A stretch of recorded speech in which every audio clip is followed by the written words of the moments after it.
video will cover the basic knit and purl stitches on a kiss loom.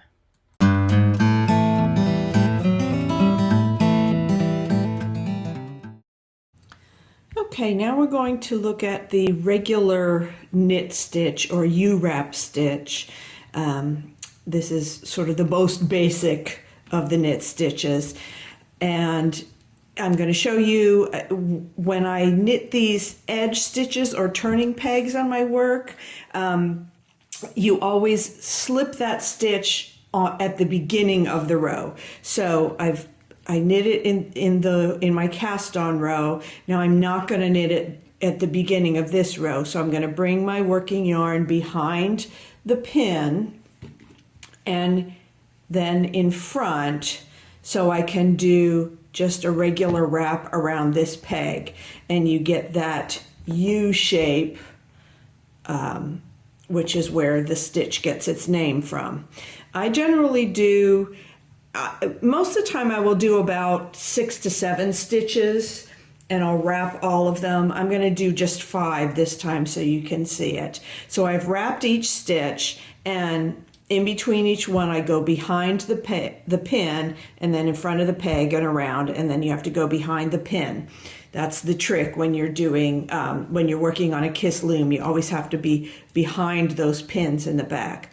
And I'm gonna, as I did on my cast on row, I'm gonna pull my working yarn tight so that all these wraps stay tight, and then I'm gonna knit off these stitches. This works just like the E-wrap stitch, except you've wrapped a little bit differently. Okay, now I let go of my working yarn, I pull a little slack on the stitches, and since I'm still at the beginning, I probably will have to get in there with my knitting tool and pull those stitches back a little bit. There might be starting to be enough that I can pull from the back. Now I'm going to wrap a few more stitches, again, behind the pin, in front of the peg, and around. So you're just going back and forth. Okay, then you pull your working yarn tight and knit the stitches off.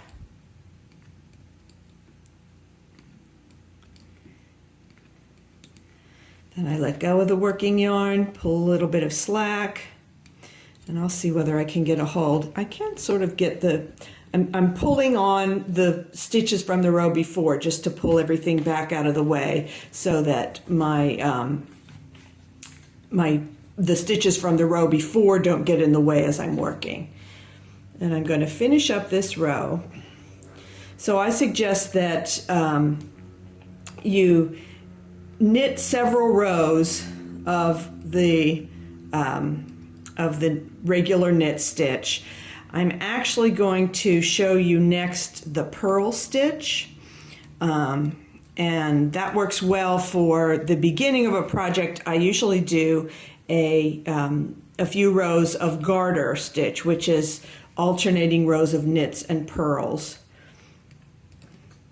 So I will show you a purl stitch next, and you can be practicing both of them. So notice I always go back through and pull that slack on my last stitch, because if you don't, things get too tight and it's very hard to work. Okay, now I'm at the end of the row, so I'm going to go ahead and knit this last stitch. My turning peg at the end of the row, I always knit with a regular U-wrap knit stitch. If you do that with those turning pegs, you get a nice clean edge that looks nice by itself, or can be seamed, or you can add a crochet border to it. Those clean edges make all of that a lot easier.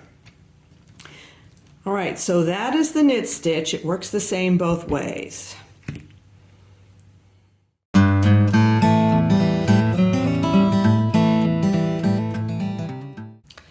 Okay, now I'm going to show you the purl stitch. If you have a Kiss loom, you probably got one of these purling tools with it. I find these very useful for other things. I usually don't use it for purling though. So I'm going to show you a method without using the purling tool. You can find videos online of how YouTube has some videos on how to do the purling with that tool. But here's a purl stitch, which is just backwards of the knit. Again, I'm going to skip my turning peg at the beginning of the row. So I'm going to bring my working yarn behind the pin in front of the peg. But instead of doing a wrap, I'm going to pick up the stitch with my knitting tool, the stitch that's already on the peg. Then I just tuck the working yarn under so that I can turn the knitting tool and pull a loop through that stitch. Then you pick everything up, so the new loop and the old stitch come up off the peg. I pull my working yarn to the back and I set the stitch back on the peg. So now I have my working yarn in the back. It can come around front again for the next stitch behind that pin. Again, pick up the old stitch, tuck your yarn under and grab a loop. Pick up the whole thing, working yarn to the back, new stitch onto the peg. I'll show it once more. Around the back of the pin, front, pick up the old stitch, pull a loop under or up through, and pick it up and set it back down. So this direction, it's easy. Okay, I'm going away from my knitting tool. So it's actually, if you watch, I can get a really good rhythm going with this, and I can purl very quickly. Coming the other direction, it's a little trickier. So I will show you one method of that in this video, and then I have another video that has another method. Notice as I'm doing these purl stitches this way, okay, as I'm picking up and I put the new stitch back down, I can adjust the tension by pulling a little more on the loop to make it bigger or pulling on the working yarn to make it smaller. So as I'm working across, I try to make sure that all of my stitches have pretty consistent tension on them. And notice there's some space. I don't knit really tight. I know that sometimes you see loom knitting and people have the stitches pulled very tight, and sometimes that makes it difficult to knit, and especially for the kind of patterns that I do that have like lacy patterns where you're moving stitches around. You don't want your stitches to be that tight. So I adjust my tension as I'm going so I don't have my knitting too tight. And that's one of the reasons that I like the Kiss looms, is because they make it easier to do that. So I'm going to come to the end of my row here, and again, because my turning peg I always knit, so here's the last of the regular stitches is purled, then my last peg that I have the marker on, that's my turning peg, I'm going to do a regular knit stitch. Now I'm going to show you how to do purls in the other direction. This is the more difficult direction, and I'll be working, so I'm left-handed, I hold my knitting tool in my left hand, so I'm going to be working toward my knitting tool, which means to start with a lot of going back and forth. You have to move the working yarn back and forth between your hands. So again, I'm going to slip this first stitch for my turning peg, bring my yarn behind the pin and forward. Now I'm going to hold the yarn in my right hand, so I have my knitting tool in my left hand. Same thing that I did before. I pick up the stitch, I make a loop underneath. Now comes the tricky part. I'm going to take that stitch with my fingers I'm just going to pinch it between my finger and thumb. Then I hold on to the working yarn with my dominant hand.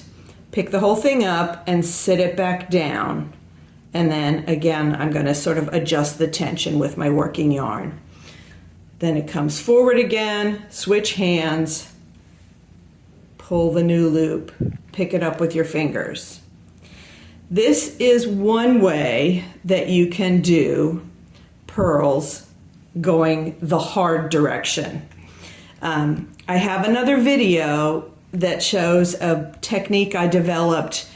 If you're doing a lot of purls in a row going this direction, there's another way you can do it. Takes a little more practice. So I suggest learning this method first so that you sort of get the principle down, and then you can try the other method on my purling technique video. But this, I mean, you can still do this pretty quickly once you've practiced. And if you're not doing a lot of purl stitches in a row, this is sometimes easier.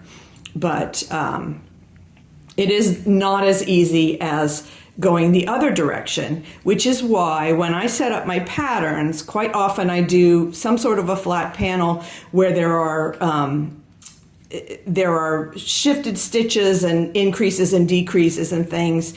So I like to have a garter stitch border around all of the edges, which means I've got maybe 3 or 4 stitches on both ends of the row that are part of that garter stitch border. So on one row they're going to be purled, and on another row, the next row, they'll be knitted. And I always set it up so that the purl stitches happen for me, going from left to right, because that's the easier direction for me.